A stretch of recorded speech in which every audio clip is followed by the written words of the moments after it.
Hi masters, నమస్తే. Pyramid master Prakash YouTube ఛానల్లో నక్షత్ర మిత్రులు ఆడియో వింటున్నాం. ఈరోజు మనం వినబోతున్నటువంటి పాఠం చరిత్ర పునర్దర్శనం, 6వ పాఠం.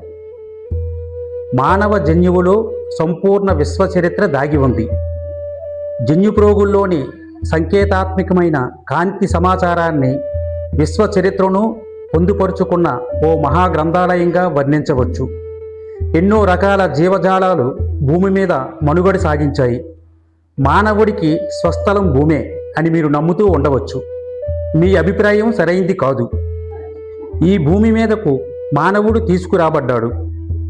దక్షిణ అమెరికాలో మరి ఇతర దేశాల్లో జరిగిన త్రవ్వకాలలో విభిన్న జీవరాశులు అస్థిపంజరాలు లభ్యమయ్యాయి. కొన్ని వార్తలు వెలుగులోకి రాలేదు, మరికొన్ని వార్తలు మోసాలుగా చిత్రీకరించబడ్డాయి. మానవ సామూహిక చైతన్యం ప్రకంపనాల స్వీకరణ సామర్థ్యాన్ని అందుకున్నప్పుడు భూమి స్వయంగా వాతావరణ క్రమ పరివర్తనాలతో, భౌగోళిక మార్పులతో, ఆత్మ విచార అధ్యయనాలతో తన రహస్యాలను విప్పి చెబుతుంది. మీ జన్యు పునర్నిర్మాణాన్ని మీరు సంకల్పించి ఇచ్ఛాశక్తితో ప్రేరేపించి శాసించాలి. ఇది సులభంగా సాధ్యపడే పరిణామం కాదు. సుదీర్ఘపు జీవ పరిణామ క్రమంలో మీరు ఎన్నో స్వరూపాలను ధరించి ఉన్నారు. మీ ఆత్మ అభ్యుదయపు జీవితాల క్రమంలో మీరు ధరించిన పాత్రలు కోకొల్లలు. మీ అనుభవాలలో కొన్ని దుర్భరమైనవి మీ సామర్థ్యానికి పరీక్షలలా అవి కొనసాగాయి. మీ జన్యు పరిజ్ఞానాన్ని శోధించడం కూడా మీకు సామర్థ్య పరీక్షే. హేతువాదంతో సాగే మీ ఆలోచనలకు జన్యువులోని సమాచారం ఏమాత్రం అవకాశం ఇవ్వకపోవచ్చు. అతిగా చేయబడుతున్న హేతువాదం వల్ల మీ శరీరం ఉద్విగ్నతకే లోనవుతుంది. మీ అనుభవాలన్నీ హేతువాదం వల్లే కలగడం లేదు కదా. మిమ్మల్ని మీరే గమనించుకుంటూ సరదాగా ఉండేందుకే ప్రయత్నిస్తూ మీరు అభివృద్ధిని సాధిస్తున్నారన్న విషయాన్ని స్మరిస్తూ ఉండండి. చైతన్య చక్రాలను అధిరోహించి మీరు ఆత్మతత్వాన్ని అందుకుంటారు. ఈ చక్రాలన్నీ శక్తి సమాచార కేంద్రాలు. మీ జన్యు పరంపరలతో ఇవి అనుసంధింపబడి ఉంటాయి. మీ జీవితాల అనుభవాలు, మీ వ్యక్తిత్వ ధోరణులు అన్నీ ఇందులో నిక్షిప్తమై ఉంటాయి. మీ జీవకణంలో ఉన్న కోట్లాది కాంతి సమాచార నిక్షిప్త సూక్ష్మ జలతారు కేసరాలతో నిర్మితమై ఉన్న జన్యుప్రోగులకు ప్రతిరూపంతో మీ బాహ్యంలో కూడా కాంతి సమాచార ప్రోగులు ఉంటాయి. మీ జీవిత చరిత్రలన్నీ ఈ కాంతి కణాలలో నిక్షిప్తమై ఉన్నాయి. ఈ కాంతి సమాచారాలు ఇప్పటి వరకు నల్ల చొక్కాల వాళ్ళు భూమి చుట్టూ సృష్టించిన కాలుష్యం వల్ల భూ వాతావరణంలోనికి రాలేకపోయాయి. క్షేత్ర గణిత భాషలో భూమిని చేర్చుతున్న ఈ కాంతి సమాచారం రోదసిలో ఉన్న ఓ సమాచార వ్యవస్థ నుండి ప్రసరింపబడుతూ ఉన్నాయి. ఆ సమాచారాన్ని స్వీకరించే సామర్థ్యం మీ శరీరంలో ఏర్పడడానికి మీరు ఏ చికిత్స చేయించుకోనక్కరలేదు.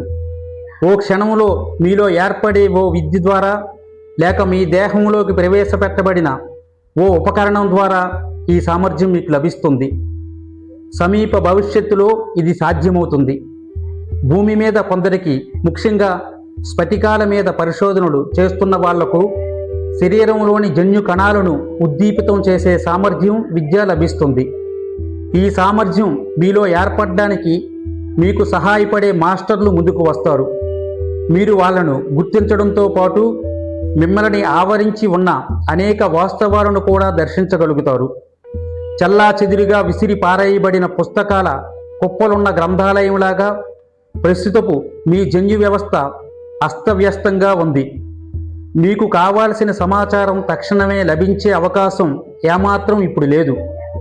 మీ జన్యువులలోని అస్తవ్యస్తపు సమాచారాన్ని విశ్లేషించే ఏ ఉపాయమూ ప్రస్తుతం మీ దగ్గర లేదు. కనుక ఆ సమాచారం తనంత తానే ప్రకటించుకునే చర్య జరుగుతుంది. ఆ సమాచారాన్ని అందుకోవడం మీ జన్మ హక్కు. అదే మీ వారసత్వం. దాన్ని స్వీకరించిన మీకు మీరు ఎవరో అవగతమవుతుంది. మీ జన్యుప్రోగుల పునర్నిర్మాణం పరిపూర్ణం కాగానే జ్ఞాపకాలన్నీ మీ చైతన్యంలో పెళ్ళుబుకుతాయి. మీ నాడీమండల వ్యవస్థ పరిపూర్ణమవుతుంది. కాంతి సమాచారాన్ని స్వీకరించే సామర్థ్యం మీకు అబ్బుతుంది. ప్రాణవాయు ప్రసారం జీవకణాల్లో సవ్యంగా సాగే జీవకణాలన్నీ ఉత్తేజితం చెందుతాయి. శక్తిని తీవ్రతరం చేసే సామర్థ్యం మీకు లభిస్తుంది. ఎన్నో సిద్ధాంతాలు, ఎన్నో అనుభవాలు మీ శరీరంలోకి వస్తాయి. వాటినన్నిటినీ మీరు నిశ్చితంగా పరీక్షిస్తూ ఉండండి. తగిన సమయంలో దాన్ని మీరు ఉపయోగించడానికి సమర్థులు కావాలి. ఒకే పుస్తకాన్ని అనేకసార్లు చదివితే ఏమిటి ప్రయోజనం? ఎన్నో పుస్తకాల పరిజ్ఞానం మీకు అవశ్యంగా కావాలి. ఎంతో చరిత్ర ఉంది. ఆ చరిత్ర సమస్తాన్ని మీరు తెలుసుకోవాలి. ఆ సమస్త చరిత్రలు మీ ఆత్మకథే అవుతాయి. ఇప్పటి వరకు ఉన్న ఎన్నో వాస్తవాలలోని మీ జీవితాలన్నింటినీ ప్రస్తుతం మీరు అవగాహనలోకి ఉంచుకోగలుగుతారు. కాంతి శరీరధారులుగా మీ సామర్థ్యం ఇదే. ఏ వాస్తవంలోని ఏ విషయాలనైనా పరివర్తించగల సామర్థ్యం మీకు లభిస్తుంది. ఆ స్వేచ్ఛ మీకు ఉంటుంది. మీ జత ప్రోగుల జన్యువు ముప్పేటల ప్రోగుగా మారినప్పుడు మీరు అనుభూతి కేంద్రాన్ని అందుకుంటారు. మీ అనుభూతులే మీ భావప్రేరణలు. భావగర్భితం కాని ఆత్మలతో ఆధ్యాత్మిక వాస్తవాలను మీరు ఎలా అందుకోగలరు? మిమ్మల్ని మీరు తెలుసుకోండి అని క్రీస్తు అనేవాడు. ఆ బోధనకి ఇదే అర్థం. మిమ్మల్ని మీరు తెలుసుకునే ప్రయత్నం మీ అంతరంగంలోనే సాగాలి. బాహ్యంలో ఏ అభివృద్ధిని సాధించాలన్నా ముందుగా మీ అంతరంగంలోనే అభివృద్ధి జరిగి తీరాలి. సర్వతోముఖంగా మీరు అభివృద్ధి పొందండి. ఆత్మ పరిధులను విస్తృతం చేసుకోండి. సర్వ పరిధుల్లోనూ జీవించడం నేర్చుకోండి. మీరు సూక్ష్మ లోకాల్లో కూడా జీవించండి. శరీరాన్ని పరిధిని నిర్ణయించకండి. శరీరం అంటే ఇంతే అని ఎప్పుడూ అనుకోకండి. మీ జన్యువే జీవితానికి, చరిత్రకు సజీవ గ్రంథాలయం. దీనిలోకి ప్రవేశించగలిగితే ఎన్నో వాస్తవాలలోకి మీరు సునాయాసంగా చేరుకోగలరు.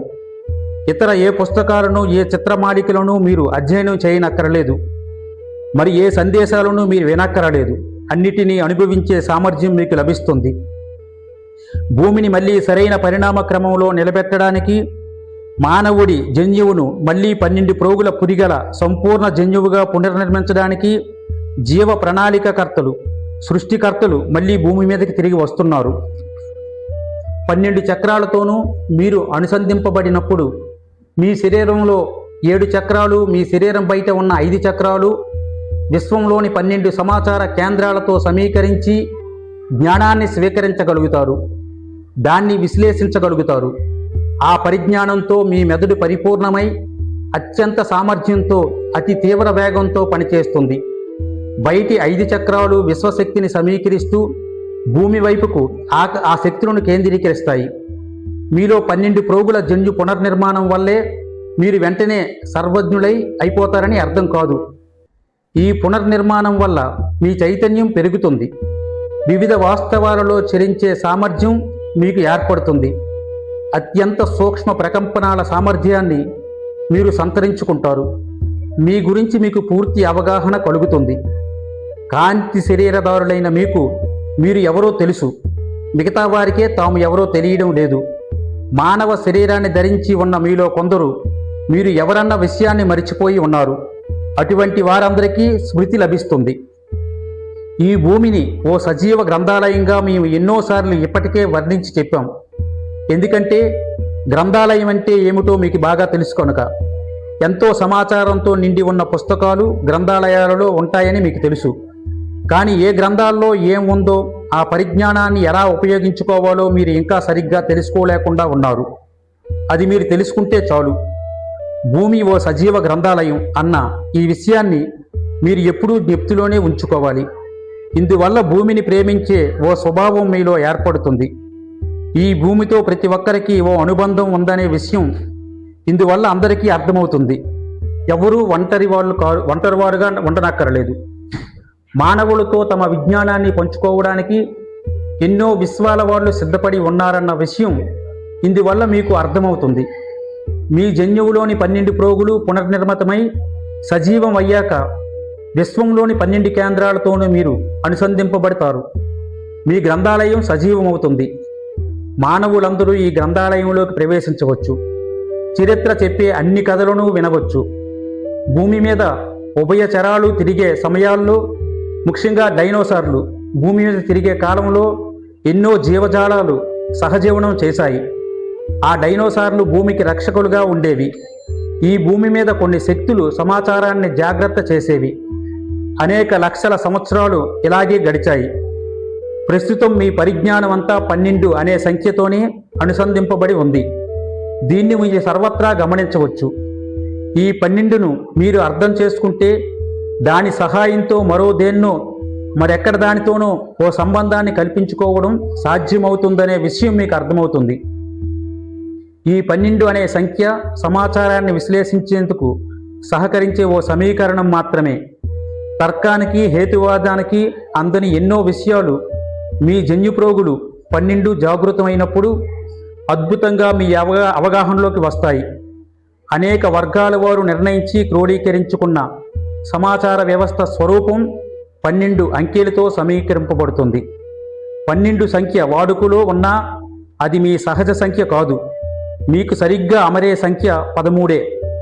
సంవత్సరంలో మీ చంద్రుడు ఎన్నిసార్లు పౌర్ణమిలో ఉంటాడు? 13 సార్లు. భవిష్యత్తులో 13 ఆచరణలోకి వస్తుంది. కాలాన్ని అధిగమించే సామర్థ్యం మీలో ఏర్పడగానే 13 అంకె సాంకేతిక పరిమాణంగా తయారవుతుంది. 13 అంకె తర్కాన్ని విధింపబడి ఉన్న వ్యవస్థను అధిగమిస్తుంది. కాంతి శరీరదారులైన మీరు ఈ భూమి మీదకి ప్రస్తుతం ప్రాథమిక సృష్టికర్తల నుంచి శక్తిని గ్రహించడం కోసమే వచ్చారు. ఈ శక్తి వల్ల జన్యు పునర్నిర్మాణం జరుగుతుంది.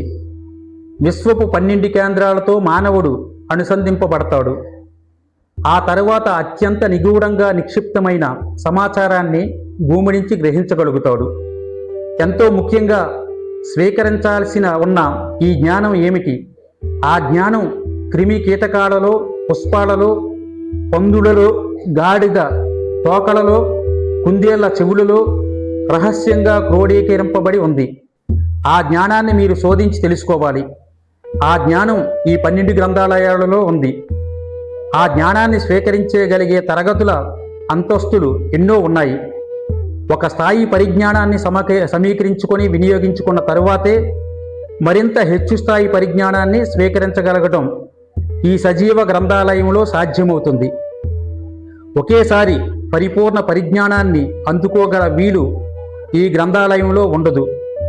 ఈ గ్రంథాలయ వ్యవస్థలో జ్ఞానాన్ని ఒక్కో మెట్టు క్రమక్రమంగా ఎక్కాలి. అదొక్కటే మార్గం. కాల వ్యవస్థలో నిరంకుశత్వం నెలకొని ఉండడం వల్ల సమయ సంరక్షక శక్తులైన వారు ఆ సమాచారాన్ని దుశ్చింతలకు అందకుండా ఉంచేందుకే ఈ గ్రంథాలయాలను రూపొందించి వాటిని విభిన్న ప్రపంచాలలో ఏర్పరిచారు. ఆ గ్రంథాలయాల్లో ప్రవేశ అర్హత మానవ శరీరదారులకు మాత్రమే ఉంది. మానవుడు తన స్థాయి పరిణితితో సాధ్యపడే పరిజ్ఞానాన్నే సమాచారాన్నే స్వీకరించగలుగుతాడు. అందువల్ల సమాచారం మానవుడి నమ్మకాలకు అనుగుణ్యంగా ఉండి తీరాలి. ప్రేమ సామరస్యాన్ని తనలో ఇముడ్చుకోలేని సమాచారాన్ని స్వీకరిస్తున్న మనిషి దాన్ని అర్థం చేసుకోలేక ఉక్కిరిబిక్కిరై పేలిపోవచ్చు. ప్రేమ బంధంతో కూర్చబడి ఉన్న సమాచారం మానవుడిలో మానసిక సంక్షోభాన్ని సృష్టించకుండా ఓ సిద్ధాంతం మీద అతడిని నిలబెట్టి ఉంచగలిగే సామర్థ్యాన్ని కలిగి ఉంటుంది. భూమి మీదకు ఎన్నో గొప్ప సిద్ధాంతాలు ఈ పద్ధతిలోనే వచ్చాయి. ఆ సిద్ధాంతాలు ప్రేమ ప్రకంపనాలతో తేలి వస్తున్నాయి. కాంతి ప్రకంపనాలు మానవ స్వభావ ప్రకంపనాలను మోసుకొని రాలేవు. ప్రేమ ప్రకంపనాలే వాటికి తగినవి. ఓ వ్యక్తి ఓ గొప్ప సిద్ధాంతాన్ని తయారు చేస్తూ ఉన్నప్పుడు అతనిలో ఓ ఆదర్శాన్ని నిర్మించగలిగే ప్రేమ అతడిలో ఉండి తీరాలి. ప్రేమ లేని వాడికి ఆదర్శాలు ఉండవు. ఆదర్శాలు ఉన్న వ్యక్తులే సృష్టి విస్తృతాన్ని అర్థం చేసుకోగలుగుతారు. సృష్టిలో కామానికి ఉన్న పాత్రను గురించి మీరు తెలుసుకునే రోజు వస్తుంది. కామాన్ని ప్రీతితో స్వీకరించగలిగిన వాడే దాన్ని సవ్యంగా వ్యక్తపరచడానికి మీరు నేర్చుకోగలుగుతారు. సజీవ గ్రంథాలయాల నుండి మీ ద్వారా వెలుగులోనికి వస్తున్న జ్ఞానం కోసం అందరూ అరులు చాచే అవకాశాలు ప్రాప్తిస్తాయి. ప్రాచీన మత గ్రంథాల్లో దేవుళ్ళ వలన జన్మించిన మానవ సంతతుల చరిత్రలు మీకు కనిపిస్తాయి. దేవుళ్ళు మానవులతో సంతానం కోసం సంబంధాలు ఏర్పరచుకున్నారని మీరు వీటి వల్ల అర్థం చేసుకోవచ్చు. ఇలాంటి సంబంధాల వల్ల కొన్ని ప్రమాదాలు ఉన్నాయి. దాన్ని మీరు అర్థం చేసుకోవాలి. కామాన్ని మీరు దుర్వినియోగం చేయకూడదు. స్వేచ్ఛా ప్రవృత్తిలో కామాన్ని సాగించకూడదు. మీరు ఎవరి కామ ప్రవృత్తిలోకి లోబడకూడదు. మనుషులు నిజాయితీగా ఉంటున్నారా త్రికరణ శుద్ధితో ఉంటున్నారా, కేవలం మిమ్మల్ని పొగుడుతున్నారా అనే విషయాలను మీరు గమనించి చూడాలి. మీరు అత్యంత బలోపేతులు కాబోతున్నారు. సాంప్రదాయవాదులు ఎందరో అదుపులేని అశేష పరిజ్ఞానంతో మేము మిమ్మల్ని నింపుతున్నామని అభిప్రాయపడుతున్నారు. ఈ భూమి ఓ తీవ్ర పరిస్థితిని ఎదుర్కోబోతున్నది. జ్ఞానాన్ని ప్రబోధిస్తున్న మేము తగిన హెచ్చరికలు కూడా చేస్తూనే ఉన్నాము. జ్ఞానపూర్ణులై బలోపేతులు కాబోతున్న మీ వల్ల ఎందరో ప్రభావితులై మీ వద్ద నుంచి ఎన్నో విషయాలను స్వీకరించాలని ఆశిస్తూ మిమ్మల్ని ఆశ్రయిస్తారు. ప్రేమ అన్నదే గ్రంథాలయ ద్వారాలను తెలుస్తుంది. కాబట్టి మిమ్మల్ని, మీ దేహాన్ని మీరు ప్రేమించండి. ఇతరులతో శారీరక సంబంధాలను మీరు సంకల్పించినప్పుడు ఎదుటివారు మిమ్మల్ని నిజంగా ప్రేమిస్తున్నారా లేదా అన్న విషయాన్ని పూర్తిగా అర్థం చేసుకోండి. వివాహాలు చేసుకోవడం ముఖ్యం కాదు, నిజంగా ప్రేమించడమే ముఖ్యం. మీరు ప్రేమిస్తున్న వారు సరైన వారా కాదా అన్నదే ముఖ్యం. సరైన జంటలకు సరైన సమాచారమే అందుతుంది. ఆ సమాచారం ఆ జంటలో ఇద్దరికీ పనికి వస్తుంది. బోధిస్తున్నంతగా మిమ్మల్ని మేము భయపెట్టడం లేదు. తమ బల సామర్థ్యాన్ని అర్థం చేసుకోకుండా ప్రేమలో పడిపోయేవారు పడబోయే అవస్థలను మీరే దర్శిస్తారు. మరో విధంగా చెప్పాలంటే కామంతో వెర్రిపోకడలు పోకండి. కామ వికారాలతో ప్రవర్తిస్తే వ్యర్థమైన శక్తులే శరీరంలోకి వస్తాయి. కాబట్టి సరైన ప్రేమ ప్రకంపనాలను మాత్రమే స్వీకరించి సరైన స్వభావాలనే నిర్మించుకోండి. సజీవ గ్రంథాలయాల్లో సరైన స్వభావాలే సరి అయిన సమాచారాన్ని మీకు అందించగలుగుతాయి. ఓకే ఫ్రెండ్స్, 6వ పాఠం ఇంతటితో పూర్తయింది.